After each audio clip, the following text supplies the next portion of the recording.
Nós vamos conversar agora com o vice-presidente da República e ex-governador de São Paulo, Geraldo Alckmin. Ele está com a gente e vai contar alguns episódios, né? Ele que tem participação muito marcante, né, num episódio muito popular e muito conhecido que envolve a família do Silvio Santos. Seu Geraldo, é um prazer falar com o senhor ao vivo aqui. Seja muito bem-vindo e boa noite.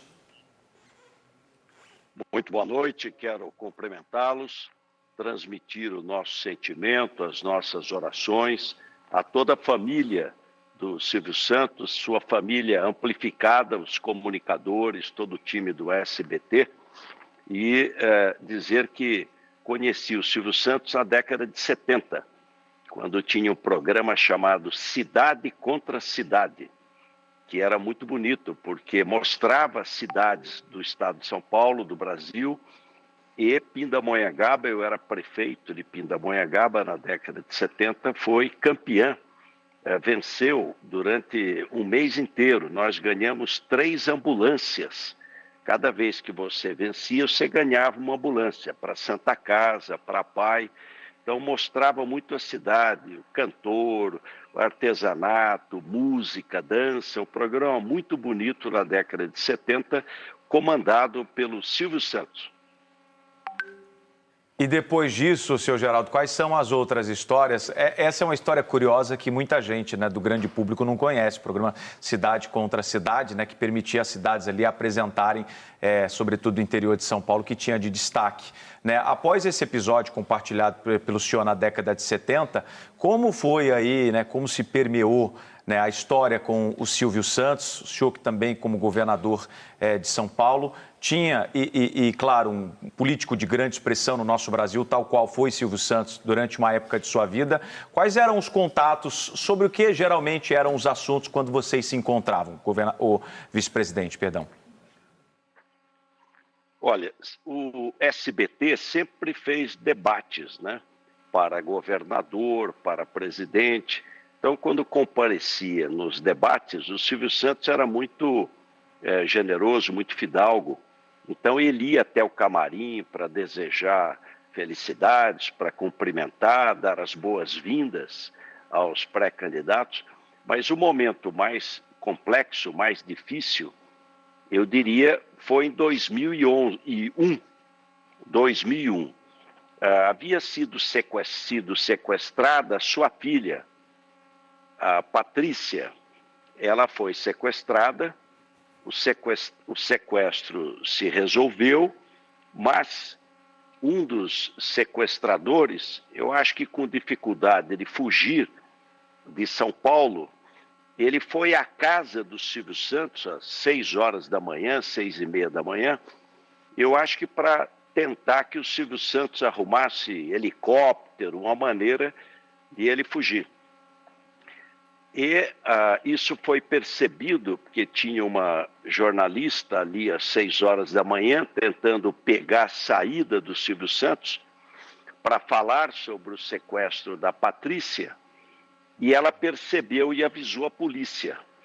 Então a casa foi cercada, e aí 7, 8, 9, 10 da manhã, 10h30, país inteiro parado, acompanhando agora o Silvio Santos refém do sequestrador, Fernando Dutra Pinto, com duas armas, e aí o secretário da Segurança Pública me telefona.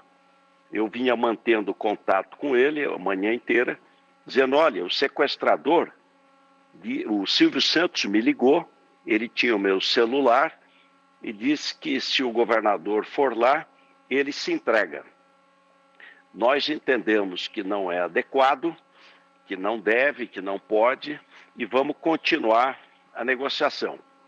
Isso foi 10h30, 11, 11h30, meio-dia, meio-dia e meio, quando eu lembrei de um professor da Faculdade de Medicina que dizia, quando você tiver um caso muito grave, não se omita, nunca se omita. Aí eu falei, não, eu vou lá. E aí desci de helicóptero uns 3 quarteirões. Atrás da casa tinha um colégio, desci lá na quadra de esportes e fui a pé. E quando perceberam, eu já estava dentro da casa. A casa estava vazia, só estava o Silvio Santos, o sequestrador, na cozinha, e um colete balístico na porta e os policiais militares. O antissequestro, o responsável era o capitão De Luca. Aí eu falei, Silvio, Geraldo, governador. Demorou um pouco para ele responder, eu fiquei até preocupado. Aí eu repeti, Silvio, Geraldo. Aí entrou em ação o Silvio Santos. Doutor Geraldo, esse rapaz vai fazer faculdade e tal, e conversou, falou, olha, estou passando aqui para o capitão De Luca, siga as instruções dele imediatamente. Aí ele determinou ao sequestrador que abrisse a porta, jogasse as armas e as balas. Isso foi feito, e aí a polícia entrou, foi preso o sequestrador e o Silvio Santos libertado. E um fato interessante que mostra o bom humor do Silvio Santos é que isso vazou para a imprensa. Olha, o sequestrador já está preso e o Silvio Santos já está em liberdade. Aí a esposa dele ligou para o celular dele. E eu vi quando ele respondeu ao chamado da esposa. Falou, meu bem, não foi dessa vez. Então, até no momento tenso de dificuldade, a gente via o bom humor do Silvio Santos. E graças a Deus se resolveu bem. E você participou determinantemente disso, né? Que bom. Senhor vice-presidente, à época, muito se disse, embora a presença, inclusive, do meu amigo pessoal, na época, capitão Diógenes De Luca, grande negociador da polícia, esteve presente nesse episódio, mas muitas pessoas disseram na época que o grande negociador, na verdade, naquele dia, foi o próprio Silvio Santos, né, conversando e tentando acalmar o sequestrador. Quais são as lembranças dessa passagem em que o Silvio Santos, com toda a sua oratória, com todo o seu poder de convencimento, né, e foi determinante para controlar a emoção, porque se tratava de alguém da família, sua própria filha, e conseguir chegar a esse resultado, graças a Deus, positivo, que é a libertação de todos?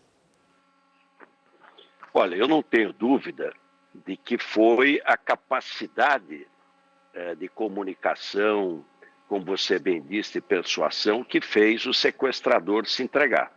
Eu acho que o Silvio Santos ficou das 6 até a 1 da tarde, ele ficou praticamente 7 horas, 2 da tarde, ficou 7 horas na mira de 2 armas, né? E eu acho que ele conseguiu ir controlando a situação, conversando, clareando, acalmando, e até o ponto do sequestrador concordar e se entregar pacificamente, que foi o que aconteceu. Ele acabou entregando as armas e depois se entregou à polícia e o Silvio Santos foi libertado. E me lembro também, ele tinha um ferimento, logo entrou uma médica, né, o sequestrador, entrou uma médica também para atendê-lo, então, mas eu me lembro do Silvio Santos preocupado, arrumou roupa para ele, enfim, providenciou lá roupas. Enfim, foi um momento extremamente tenso, porque pós-sequestro da filha, da Patrícia, mas que acabou resolvendo. E eu pude verificar o carinho que a população sempre teve, porque domingo eu fui à missa em São Miguel Paulista, na catedral lá de São Miguel. E me lembro que eu tive dificuldade de entrar na igreja domingo de manhã. Pessoas me agarravam lá, olha, obrigado, obrigado, salvou seu Silvio, obrigado. Uma coisa espontânea, né? E, então, quero dizer que não tinha domingo, né? Se não tivesse Silvio Santos. Verdade. Obrigada, vice-presidente. E essa passagem que você falou agora, do Silvio se preocupando até com o sequestrador que tinha deixado ele na mira de 2 armas por mais de 6 horas. Ele separou uma muda de roupa porque o rapaz estava ferido, entrou uma médica. Olha a bondade desse homem, Darlisson Dutra.